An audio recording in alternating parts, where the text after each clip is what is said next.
जय हिंद दोस्तों। जैसा कि आप जानते हैं कुछ ही दिनों में आईपीएल 2025 शुरू होने वाला है। आप सब क्रिकेट तो देखते हैं, लेकिन क्या इसके पीछे होने वाले बिजनेस के बारे में आप जानते हैं? अगर नहीं तो आज हम इस वीडियो में आईपीएल बिजनेस मॉडल के बारे में वीडियो में आगे बढ़ने से पहले आपसे एक रिक्वेस्ट है कि प्लीज चैनल को सब्सक्राइब कर दें और एक लाइक जरूर कर दें। तो चलिए वीडियो में आगे बढ़ते हैं। अगर आपको पता है तो आईपीएल शुरू होने से एक साल पहले आईसीएल की स्थापना हुई थी, जिसका full form Indian cricket league था, जिसको एक प्राइवेट कंपनी के द्वारा शुरू किया गया था। जी इंटरटेनमेंट इंटरप्राइजेज के द्वारा खोला गया था। वही कंपनी जो टीवी पर जी न्यूज जी टीवी चलाती है। आईसीएल का कंसेप्ट बिल्कुल आईपीएल के तरह ही था, जैसे कि अलग अलग शहरों की टीम होगी, प्लेयर्स को ऑक्शनिंग किया जाएगा, ऑक्शनिंग के दौरान प्लेयर्स को खरीदा जाएगा, फिर उसके बाद क्रिकेट खेला जाएगा। लेकिन इस आईसीएल को ना तो हमारे क्रिकेट बोर्ड बीसीसीआई ने रिकॉग्नाइज किया और ना ही इंटरनेशनल क्रिकेट बोर्ड आईसीसी ने रिकॉग्नाइज किया, बल्कि दोनों नाराज भी थे ये देखकर कि बहुत सारे प्लेयर्स आईसीएल में खेलने जा रहे हैं। प्लेयर्स को इस आईसीएल में खेलने से रोकने के लिए बीसीसीआई ने अपने डोमेस्टिक टूर्नामेंट में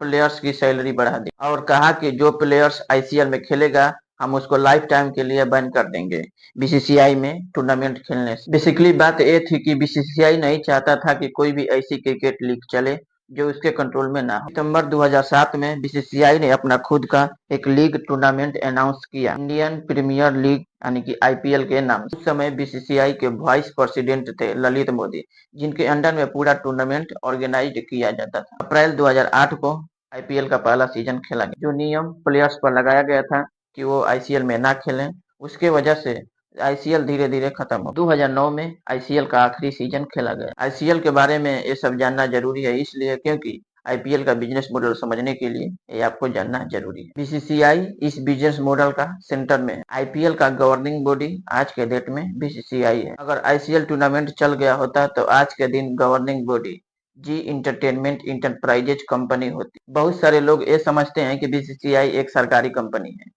तो नहीं, ऐसा बिल्कुल भी नहीं है। बीसीसीआई एक प्राइवेट कंपनी है। बीसीसीआई को भी एक प्राइवेट एंटिटी माना जाता है। बहुत सारे लोगों को ऐसा लगता है कि बीसीसीआई एक सरकारी एजेंसी है, लेकिन सरकार का कोई कंट्रोल बीसीसीआई के ऊपर डायरेक्टली नहीं है। बस बात यह है कि क्योंकि इंटरनेशनल क्रिकेट काउंसिल आईसीसी मानता है कि बीसीसीआई एकलौती रिप्रेजेंटेटिव है इंडियन टीम के लिए, इंडिया में क्रिकेट के लिए। इसी रीजन से बीसीसीआई को इंडियन क्रिकेट का हेड माना जाता है। अगर किसी दिन आईसीसी ने बीसीसीआई को रिकॉग्नाइज करना बंद कर दिया तो फिर बीसीसीआई को अथॉरिटी कंसीडर नहीं किया जाएगा इंडिया में क्रिकेट के लिए, क्योंकि बीसीसीआई को डायरेक्टली कंट्रोल नहीं किया जाता है इंडियन गवर्नमेंट के द्वारा। इसीलिए आईपीएल को कंडक्ट कराने की जिम्मेवारी है बीसीसीआई के पास। बीसीसीआई के अलावा 3 और मेन कंपोनेंट हैं आईपीएल बिजनेस मॉडल का। पहला, ब्रॉडकास्टर, यानी कि जिस टीवी चैनल पर आईपीएल देखा जाता है। दूसरा, आईपीएल की टीम जिन्हें खरीदा जाता है या तो प्राइवेट कंपनी या प्राइवेट प्राइवेट इंडिविजुअल्स के द्वारा। तीसरा है स्पॉन्सरशिप, जो प्राइवेट कंपनी करती है स्पॉन्सर या तो आईपीएल टीम को या आईपीएल को टीवी चैनल्स पर एड्स करने के लिए। बीसीसीआई चौथा कंपोनेंट है इस बिजनेस मॉडल का, जो कि आईपीएल का गवर्निंग बॉडी है। इसके लिए इनके पास दो मेन सोर्स ऑफ रेवेन्यू है। पहला, स्पॉन्सरशिप, जो बीसीसीआई को मिलता है स्पॉन्सर्स के द्वारा। स्पॉन्सर्स भी दो टाइप के होते हैं। पहला, टाइटल स्पॉन्सर, यानी कि जिस ब्रांड नेम का उपयोग आईपीएल के ऊपर किया जाता है उसे हम टाइटल स्पॉन्सर कहते हैं, जैसे कि DLF IPL, Vivo IPL, Pepsi IPL और आज के दिन हम उसे टाटा आईपीएल के नाम से जानते हैं। जिस ब्रांड नेम का उपयोग किया जा रहा है आईपीएल के पहले उसे हम टाइटल स्पॉन्सरशिप कहते हैं। क्योंकि आप जब भी आईपीएल का नाम अपने मन में सोचेंगे उसके साथ साथ उस कंपनी का नाम भी आपके दिमाग में आएगा, जिसके लिए वो कंपनी आईपीएल टीम को बहुत सारे पैसा भी देती है। शुरुआत में आईपीएल के पहले 5 सीजन में डीएलएफ टाइटल स्पॉन्सर था, जिसका स्पॉन्सरशिप फीस 40 करोड़ रुपए पर ईयर का था। उसके बाद पेप्सी कंपनी ने 79 करोड़ रुपए पर ईयर दिया टाइटल स्पॉन्सरशिप के लिए। उसके बाद वीवो कंपनी ने बहुत सारे पैसे दिए टाइटल स्पॉन्सरशिप के लिए। 2016 से 2017 के लिए 100 करोड़ रुपए दी और 2018 से 2019 के लिए 440 करोड़ रुपए। 2020 का टाइटल स्पॉन्सरशिप ड्रीम 11 था। 2021 में फिर दोबारा वीवो आया। ये जो पैसा टाइटल स्पॉन्सरशिप से आता है उसमें से 50% बीसीसीआई अपने पास रखती है और उसका 50% आईपीएल टीम को बांट देती है। उसके बाद दूसरा स्पॉन्सर होता है आईपीएल में ऑफिशियल स्पॉन्सरशिप। ऐसे भी ब्रांड्स हैं जो आईपीएल टीम को अलग अलग चीजों के लिए स्पॉन्सर करते हैं। ऐसे मिलाकर कई कंपनी ने स्पॉन्सर किया है। कुल मिलाकर 210 करोड़ के आसपास ऑफिशियल स्पॉन्सरशिप से बीसीसीआई को पैसा आता है। स्पॉन्सरशिप एक जरिया है बीसीसीआई को पैसा कमाने का। इसके अलावा दूसरा बड़ा जरिया है बीसीसीआई को पैसा कमाने का, ब्रॉडकास्टर को राइट्स देना। तो देखिए, आईपीएल किसी न किसी टीवी चैनल पर दिखाया जाएगा, जिसके लिए हर टीवी चैनल चाहेगा कि हमारे टीवी पर आईपीएल प्ले किया जाए ताकि हमें और ज्यादा व्यूअरशिप मिल सके। इसीलिए बीसीसीआई ब्रॉडकास्टिंग राइट्स देता है टीवी चैनल्स को पैसा लेकर। आईपीएल के पहले 10 साल के लिए सोनी टीवी के पास ये ब्रॉडकास्टिंग राइट्स थे। 2008 से 2017 तक ये राइट्स सोनी टीवी के पास था, जिसके लिए सोनी टीवी से बीसीसीआई ने 2,800 करोड़ रुपए लिए थे। हर सीजन के लिए सोनी टीवी ने 820 करोड़ रुपए दिया था बीसीसीआई को। उसके बाद 2018 में स्टार स्पोर्ट्स के पास ये राइट्स थे। इसके लिए स्टार स्पोर्ट्स ने बीसीसीआई को 16,400 करोड़ रुपए दिए थे अगले 5 साल के लिए।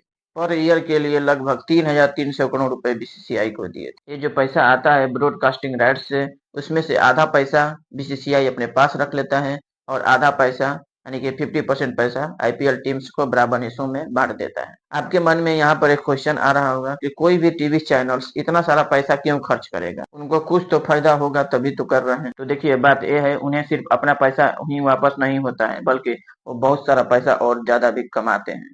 क्योंकि स्टार स्पोर्ट्स पर आपको आईपीएल के दौरान 10 सेकेंड का एड चलाना है, तो उसके लिए आपको स्टार स्पोर्ट्स को लगभग 15 लाख रुपए के करीब देना पड़ता है 10 सेकेंड के ऐड के लिए। तो देखिए, आईपीएल टीम को खरीदा जाता है प्राइवेट कंपनी या फिर बड़े बड़े सेलिब्रिटी या बड़े बड़े बिजनेसमैन के द्वारा। आईपीएल टीम को खरीदने के बाद काफी चीजों पर पैसा खर्च करना पड़ता है। जब प्लेयर्स को खरीदा जाता है तो आईपीएल टीम प्लेयर्स को सैलरी देती है, प्लेयर्स के ट्रांसपोर्टेशन के लिए पैसा खर्च करना पड़ता है, प्लेयर्स के ट्रेनिंग के लिए आईपीएल टीम को पैसा खर्च करना पड़ता है। कुल मिलाकर लगभग एक आईपीएल टीम को 200 करोड़ रुपए के आसपास खर्च करना पड़ता है। 200 करोड़ रुपए काफी ज्यादा पैसा होता है।